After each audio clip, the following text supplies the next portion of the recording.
Cardozo Hassani de retour dans notre podcast Woman Rights at Cardozo Table Talk. Aujourd'hui, j'ai pour vous Madame Karine Mancia, la businesswoman. Je suis là. Tu es là. C'était pas facile. En effet, c'était pas facile, mais gloire à Dieu, je suis là. Vraiment. En tout cas, merci d'avoir répondu à notre invitation. Et moi, je pense que je peux t'appeler la mère des mères, la maman sociale. Oui, beaucoup de gens m'appellent comme ça. Ah ouais, tu vois. Une femme très gentille, très sociale, ouverte à tout et à tout le monde. Wow. En tout cas, c'est l'impression que tu nous donnes. C'est vrai qu'on n'a pas eu vraiment à s'asseoir comme ça, mais ça fait des années qu'on se connaît. Et je me rappelle des années passées même, on se voyait souvent beaucoup parce que tu travailles dans le même lieu que mon mari.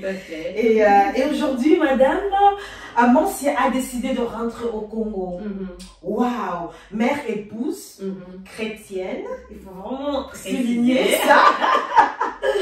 Waouh, diplômée en marketing. Ouais, c'est ça. Et c'est vrai que tu as résidé ici en Belgique depuis 20 ans. Oui. Pendant 20 ans, on va dire ça. Pendant 20 ans. Et tu as décidé de te réinstaller au Congo, en RDC, précisément en Kinshasa. Explique-nous pourquoi. Tout d'abord, je voulais te remercier. Merci d'avoir pensé à moi. C'est un honneur d'être là. Merci. Et je souhaite vraiment une très bonne chance à l'émission. Merci beaucoup. Donc voilà, pourquoi avoir choisi la République démocratique du Congo? Ben, je peux dire après Covid, hein. Donc après des moments difficiles que nous avons passés ici en Belgique. Et donc c'était l'année passée, je pense que c'était l'année passée, en février passé, que j'avais vraiment décidé, j'avais envie d'autre chose en fait. J'avais envie de vivre autre chose, j'avais envie d'un changement. Alors je me disais, bon voilà, comme mon mari était déjà parti, ça faisait un moment. Moi j'hésitais encore, j'étais là, tu sais quand on est en Belgique ou en Europe, on est en confort. Tu te dis, bon j'ai mon boulot, j'ai ceci, j'ai cela, je me repère. Ben, je reste là quoi. Mais après Covid, avec tout ce qu'on a passé, tous les événements difficiles qu'on a eu à passer, je me suis dit, bon, là, c'est vraiment le moment pour moi de partir. Je me sentais plus très à l'aise en Belgique.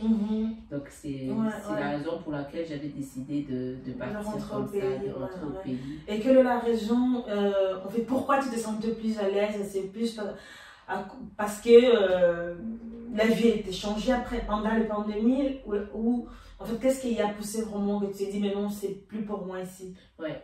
Donc, il y a eu beaucoup de changements, ça je dois le dire. Il y a eu beaucoup de changements, il y a eu beaucoup de décès qui m'avaient personnellement touchée.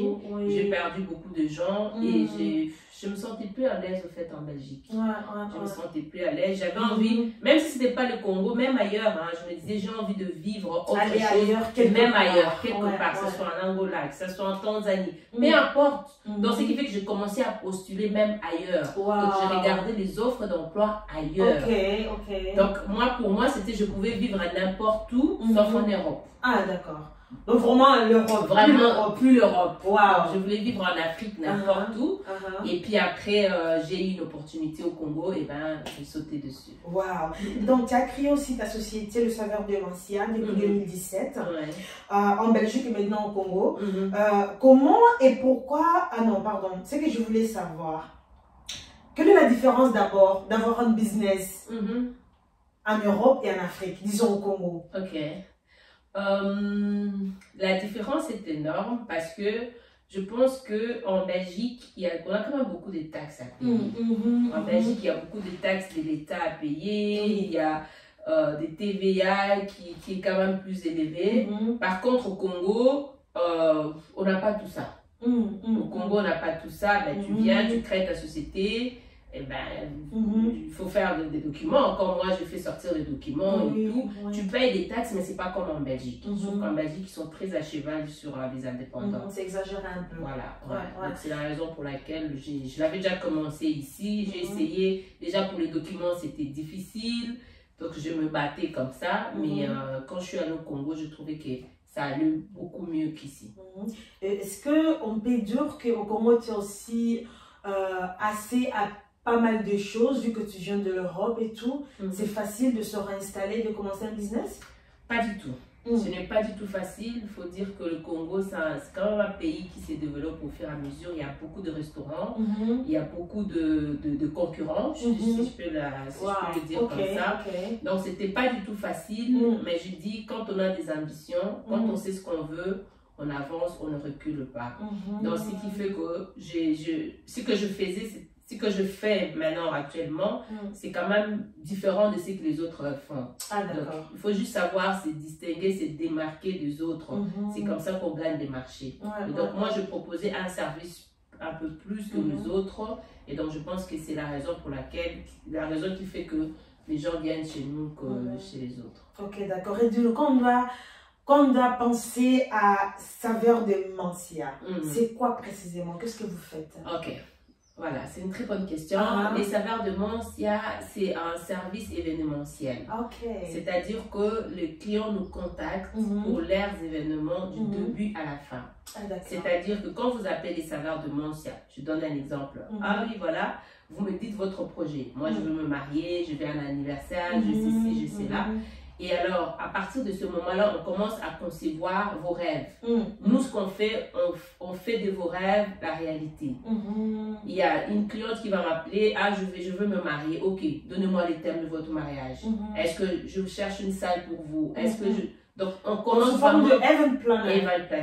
C'est ça le mot. Donc, on commence du début à la fin. Tout comme il y a d'autres personnes qui peuvent déjà avoir leur salle, qui peuvent déjà avoir leur, je veux dire, un DJ déjà, un groupe de musique, et ils ont juste besoin d'un traiteur.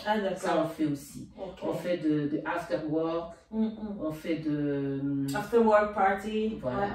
On fait de comment on appelle? Les noms échappent. Mais on fait pas mal des activités, au fait, tout ce qui est lié à l'événementiel et à la restauration. Voilà, on fait des brunchs, on fait des dîners d'affaires, donc on organise des événements. On est vraiment dans plusieurs branches, tout dépend de ce que les clients nous demandent, mais dans l'événementiel. Waouh, c'est magnifique. Les gens disent que le Congo est un paradis pour les étrangers. Toi, étant que Congolaise, est-ce que tu as même vu que les autres, ou tu te dis pas du tout? Quand je parle vraiment des étrangers, là je parle de blancs, des Indiens, des Européens. Ils ont plus la facilité d'avoir assez et de grandir assez vite. Parce que ce n'est pas seulement au Congo, mais je pense que c'est un problème que l'Afrique a. Ils croient, ou on croit, en tout cas, ce qui vient de l'extérieur est mieux que ce que nous avons. Est-ce que tu as la même opinion par rapport à ça ou pas? Je dirais non. Pourquoi? Parce que les autres ont compris. Et ils ont juste compris que même avec le beignet, je peux aller loin. Nous, le Congolais, des fois, on n'a pas ça. On a honte de vendre le beignet, on a honte de vendre la chukwa, on a honte de vendre ceci ou cela. Mais les autres cultures, j'ai l'impression qu'ils ont compris. Et aussi, nous, les Congolais, ça c'est mon avis, hein, j'ai l'impression qu'on ne s'entraide pas. On peut être là à deux à vendre les beignets. Un Chinois qui vient vendre, un Congolais va aller acheter chez un Chinois. Ce qui fait que ces gens-là propulsent, vont de l'avant, et nous, les Congolais, comme on n'a pas cette culture d'entraide, on reste comme ça. Moi, je me dis, en tout cas pour ma part, le Congo, il y a la place pour tout le monde. Tout le monde peut s'épanouir parce que c'est notre pays, c'est chez nous. Moi, une fois que j'arrive à l'aéroport, je me sens super bien. Je me dis, enfin, je suis chez moi. Donc, je conseille aux gens de ne pas se dire, le Congo, c'est seulement pour les Européens. C'est seulement, enfin, c'est un paradis pour les Européens, pour les Chinois, pour les Indiens. Ok, ils ont leur part, mais toi aussi, tu peux te mettre. Est-ce que ça n'a pas à voir aussi par rapport à la façon dont les services sont présentés? Tout à fait, tout à fait. Il y a ça aussi qui compte. Hein. Moi, je me rappelle, une fois, ça m'avait tiqué, je pense que c'était en 2014, quand mon père est décédé. Je suis allée au Palais du Peuple, là où il travaillait, parce que on devait suivre les documents. Et puis là, je vois une Chinoise. On l'a surnommée Lily. Cette femme-là vendait des beignets. Donc, de baigner jusqu'on nous vend dans la rue, mais elle a bien emballé ça, bien filmé. Et ce qu'elle faisait, elle venait déposer dans chaque bureau. Tu n'es même pas obligé de payer directement. Elle dépose. À la fin de la journée, elle vient récolter l'argent. Si tu n'as pas l'argent, même à la fin du mois. Et cette femme faisait de l'argent. J'ai posé la question au papa qui m'avait reçu. Je dis, mais attends, papa, une chinoise qui vient vendre, je dis, mais maman, quand nos mamans dorment, quand nos soeurs dorment, les autres prennent la place. Donc tout dépend de ce que tu présentes, tout dépend de comment tu le présentes. Mais aussi gagner la confiance, c'est qu'elle a fait, c'était vraiment gagner la confiance. Tout à fait. Elle ne s'est pas limitée de prendre juste le papier, de mettre le beignet. Elle s'est dit, bon voilà, je vais quand même l'emballer, juste le beignet, mais la façon dont tu présentes, ça donne envie de manger. Donc voilà. Et maintenant, si il m'arrive de venir vers toi et de te demander des conseils. Je me dis, ben, ma maman, si j'ai envie de rentrer au Congo, qu'est-ce que tu me donneras comme conseil? Rentrer au Congo, pourquoi faire déjà de un? Bon, parlons de business, parce qu'on est là, on est en train de parler de business. J'ai envie de commencer une entreprise. Disons vendre les beignets, par exemple. D'accord. En tout cas, je te conseillerais de venir, parce que c'est vraiment un pays qui est en train de croître à un niveau que tu ne peux pas imaginer. Moi, vraiment, je conseille aux gens, quand tu as un projet, n'hésite pas. Viens, il y a de la place pour tout le monde. On dit que le marché, c'est si saturé. Oui, on peut dire ça, mais il y a toujours moyen de se distinguer, il y a toujours moyen de créer ses propres clients. Donc, il y a de la place pour tout le monde. Moi, je te conseillerais de venir et de commencer ton business. C'est vrai que venir, c'est pas le problème. Hein. Moi, je pense on peut s'acheter un billet et demain, on est au Congo ou en Afrique. Mais comment commencer? Pour quelqu'un qui connaît par exemple le Congo, c'est facile. Hein? Il a de la famille là-bas et tout, il va s'informer et il aura quelqu'un qui pourra l'aider. Mais pour quelqu'un qui ne connaît pas le Congo, comme moi par exemple. Mais si tu ne connais pas le Congo, tu nous connais nous. Donc, moi, je pense que même quand on ne connaît pas les pays, tu as au moins une personne de référence. Même avec cette personne de référence, il y a moyen d'avancer, d'aller loin. Donc, tu ne connais pas le Congo, je peux comprendre, tu n'es pas né au Congo, tu n'es pas grandi au Congo, mais tu as des gens sur qui tu peux compter. Donc, moi, par exemple, je suis là, je fais aussi comment on appelle ça, du relation publique. Donc, j'aide les gens qui veulent avancer, j'aide les gens, il y a beaucoup de gens qui m'appellent, je ne connais pas le Congo, j'ai besoin d'un appartement, j'ai besoin d'une voiture. Donc, je fais ces relations publiques aussi aux gens. Donc, même si tu ne connais pas, nous les saveurs, nous sommes là. Nous sommes aussi là pour conseiller les autres. Nous sommes là pour guider les autres, à commencer à faire les papiers, à faire les documents, tout ce que vous voulez. Nous sommes là, nous sommes dans les sociales, je m'occupe des personnes âgées. Donc, c'est vraiment pas un problème. Il ne faut pas hésiter. Même si vous n'êtes pas du Congolais, même si vous n'êtes pas né au Congo, les saveurs de Mancia est là, Maman Karine est là, on va vous aider. Alors ça, c'est magnifique. Surtout, comme on connaît quelqu'un qui va pouvoir nous aider. Mais est-ce qu'il y a aussi une extension, disons, qui accueille les étrangers au niveau public, une point de référence, comme nous avons ici par exemple en Europe, disons que je décide de m'installer à Bruxelles, il me suffit juste de prendre mon numéro de téléphone et d'appeler et de demander des informations. Il y a même une aide sociale qui peut venir pour me guider et tout. Est-ce que nous avons ça aussi au Congo ou pas? Pour être honnête, j'ai jamais fait attention. C'est souvent via via. Oui, au Congo, ce que je sais, c'est vraiment via via. C'est de la part de. C'est de la part de. Je viens de la part de. De pareil comme. Il faut connaître quelqu'un en fait. En effet. En effet. Peut-être que ça existe, hein, mais moi je ne connais pas. Je ne vais pas dire des choses que je ne connais pas. Peut-être que ça existe, mais là, franchement. Mais la voie plus facile de prendre, c'est vraiment. Via vie, en fait, de contacter quelqu'un. Waouh, c'est magnifique. Oui, dis-moi, maman Karine, est-ce que il t'arrive de te dire, Mange, pourquoi rester aussi longtemps en Europe? Est-ce que tu regrettes d'avoir vécu longtemps ici? Oui. Alors là, tous les secrets. Je veux connaître pourquoi et comment. Oui, oui, vraiment, j'ai dit si je savais, au moment où j'avais mon diplôme, je serais partie depuis. Oui, parce que franchement, au Congo, on peut dire tout ce qu'on veut, mais c'est un pays riche. Ah ça? Beaucoup d'argent là-bas. Ah ça? Il y a beaucoup, énormément d'argent. Pour ne pas se comparer, hein, mais je vois des amis avec lesquels on a grandi. Quand tu te regardes, tu te dis, mais je vis en Europe, mais laisse tomber. Ah, je reste derrière en fait. Vraiment, vraiment. Mais bon, Dieu sait faire des choses. Comme nous sommes des chrétiens, la Bible me dit, chaque chose a son temps. Tout à fait. Peut-être auparavant, ce n'était pas mon temps, mais là, c'est mon temps. Chacun a sa saison. Donc, voilà. Mais si c'était à refaire, juste après mon diplôme, je fallait le faire. Ouais. Ok. Mais tu es diplômé en marketing. Marketing. C'est quoi en fait, marketing? Marketing, c'est relation. Il y a pas mal de voilà, il y a branches en beaucoup marketing. de branches en marketing. C'est de la publicité, c'est de la vente, c'est des relations publiques, c'est l'aide aux clients, c'est conseiller clientèle, c'est plusieurs branches de marketing. Et si quelqu'un voudra faire un partnership par exemple, est-ce que vous faites ça aussi? Un quoi? Partnership. Ah, un partenariat. Un partenariat. Oui, bien sûr. Est-ce que vous le faites? Parce que bon, je sais que tu es installé au Congo, mais est-ce qu'on doit dire ça? Je ne sais pas, mais on a vu sur Facebook, Maman Karine était à Dubaï et tout. Elle est partout. Mais je te suis. Il y a des gens qui s'est dit, mais ok, bon, c'est vrai qu'elle a sa société là-bas, mais je me veux quand même aussi faire un partenariat. Oui, bien sûr. Parce que tu es partout, en Belgique, à Dubaï, en Turquie. Bien sûr, bien sûr. En tout cas, on est très, très ouvert aux partenaires. Vraiment, il ne faut pas hésiter. J'ai beaucoup de partenaires. Donc, je suis partenaire avec Jika Ressort.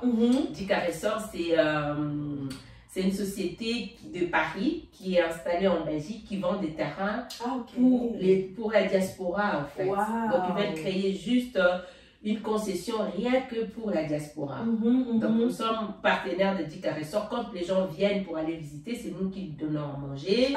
Et c'est moi qui conseille aux gens, parce que moi-même, j'ai pris un terrain là-bas aussi. Et je suis aussi partenaire avec Jardin d'Hélène. C'est un restaurant autour de la piscine. Donc, c'est la parcelle et il y a le restaurant, il y a la piscine. Donc, on fait un partenariat avec eux. Je ramène des clients. Mes clients vont là-bas. Si je veux organiser un événement, je vois avec eux. Donc, j'ai beaucoup de partenaires, même pour les véhicules de location. J'ai beaucoup de partenaires. Donc, il ne faut vraiment pas hésiter. Moi, je me dis, seul, on va moins vite.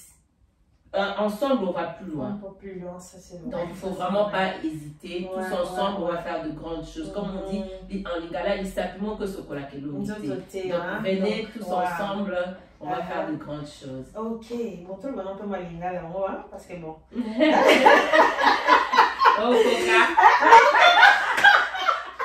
C'est un problème, hein? Non, Coca. Ok, on y va. Moi, je suis congolaise, hein? Je viens de Kin. Ah, ça, c'est combien cas? Vous n'avez que pas le type Hollande, maman, donc, pour faciliter mon peu ma tâche, hein? Pour moi, bah, toujours, faut pas au boss, ça n'a escato ou ta. C'est comme ça, nos racines à biso. Au Congo, t'as maintenant en Europe, au Coli, au Vandiana, mais ça l'a quand même moins bien, hein? Au boss, ça n'a escato ou ta. Donc, moi, je dis, Afrique, c'est pour les Africains, que tu sois angolais, camerounais et tout. Donc, tout ça, Kabana, tata, mon n'est-ce pas? Voilà, Mboka. C'est quoi, maman Karine? Il y a une émission qui est Karine Mancia, donc je veux dire la saveur de Mancia, et Zan à Belgique, mais aussi na RDC. Donc, est-ce que l'Ingolo Bakebosa a fait service à niveau Europe? Oui, bien sûr. Bien sûr. Donc, je fais les services et en Europe. En moyen.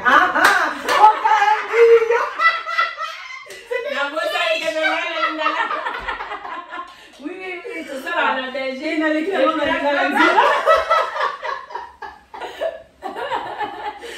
c'est ça, la Belgique et la Congo. D'ailleurs, si Dieu fait grâce, nous sommes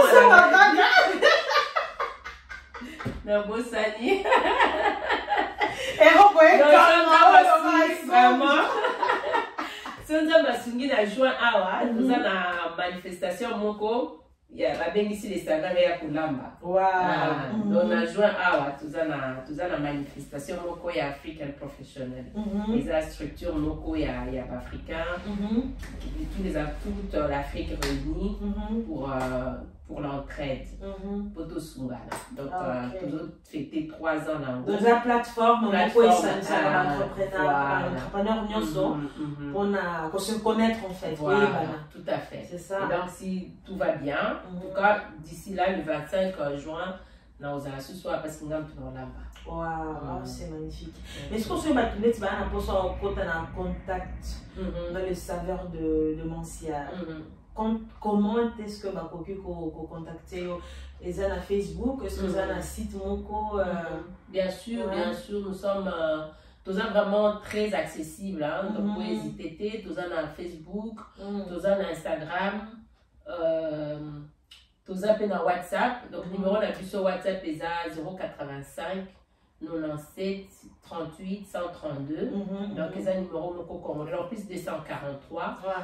Sinon ils ont numéro plus 243 99 566 28 51. Je répète 99 566 28 51. Donc comme la plus sur le numéro on a bien Kobenga, ils ont numéro à Congo, ils ont un WhatsApp, donc ils sont vraiment accessible. Voilà. En tout cas, on a posté ça. Contacter le saveur de Mansia, tu te dis que on va organiser fête, mariage ou événement tout simplement, n'hésitez pas à contacter. Et ça la biso peut bien, surtout ça, na tout organiser le mot boy, en fait pour quoi léger biso, vous avez moins de stress, pour confier service sur un professionnel. Et ça là vraiment ma commence en plus elle est kandengo lingeli, parce qu'il nous arrive par exemple pour un mariage, tu vois, tu veux réaliser quelque chose, un bon mariage, mais il y a beaucoup de détails et que si tu fais pas attention, tu peux oublier. Donc le service c'est là vraiment pour prendre le package, comme on dit, le paquet, pour regarder tout en détail, de faire de sorte que le jour, ton jour devienne une journée inoubliable. Et aussi alléger la famille. Ça surtout. Parce que tu vas voir les pauvres balambi, journée mobimba, comme à la fête, tu es fatigué, on attend pour binater, on attend pour profiter parce qu'il faut servir, il faut débarrasser. Alors que ceux qui ont confié un service traiteur, en plus, tout ça, la cherté entre nous. C'est vraiment donné. Est-ce que vous travaillez aussi avec des paquets? Disons, par rapport au budget ou oui, bien par sûr. rapport à l'idée. Non, en tout cas, les saveurs de Mansia s'adaptent au budget de tout le monde. Je ne peux pas accepter que mon toi, sa mariage n'a été parce que un budget moqué. Là, vraiment, c'est pas notre culture. On travaille, même si tu as $1000, on va faire quelque chose avec $1000. Si vous en avez 500, on va faire quelque chose avec 500. Donc, vraiment, ça, c'est aussi une force, on s'adapte au budget du client. Donc, on ne veut pas perdre le fisc à un client parce que c'est pas parce que mon cas me met à $500, mais l'invité n'a pas 500, on a mis, on me met là. Tu vois, donc, franchement, les saveurs de Mansia, tout s'adapter à un budget. C'est pour ça que quand les gens me contactent pour demander c'est quoi vos prix, je donne pas les prix. Pourquoi? Parce que je ne veux pas donner. Je veux d'abord connaître quels sont tes besoins. Qu'est-ce que toi tu veux? Quel est ton menu? Qu'est-ce que toi tu veux? Quel genre de mariage tu veux? Tu me dis tes désirs et puis moi je dis ok, en fonction de ce que tu as, je te propose ça. Et tu conseilles aussi. Voilà. Et la plupart du temps ça fonctionne. Donc c'est ce qui fait que c'est vrai parce que des fois on a un petit budget mais on a une rêve. Il faut jusqu'à être honnête et réaliste. Tout à fait. Waouh, c'est magnifique. Maman Karine, merci d'avoir répondu à notre appel. Je sais que c'était pas facile. C'était vraiment pas facile. Tu es une femme qui est très, mais très occupée. Mais tu as fait vraiment des sorties de terre furade et de venir jusqu'à ici chez moi. Et c'est vrai que demain, tu as pas mal de choses aussi à réaliser. Et donc, on s'est dit, on va pas vraiment regarder longtemps. Mais du fond du cœur, merci beaucoup. Et moi, je dirais, Bolanda, Mansia Saveur. Merci de nous avoir regardés. Et à la prochaine. Et surtout, n'oubliez pas de liker, de partager et de vous abonner. À la prochaine. Au revoir. Bye bye.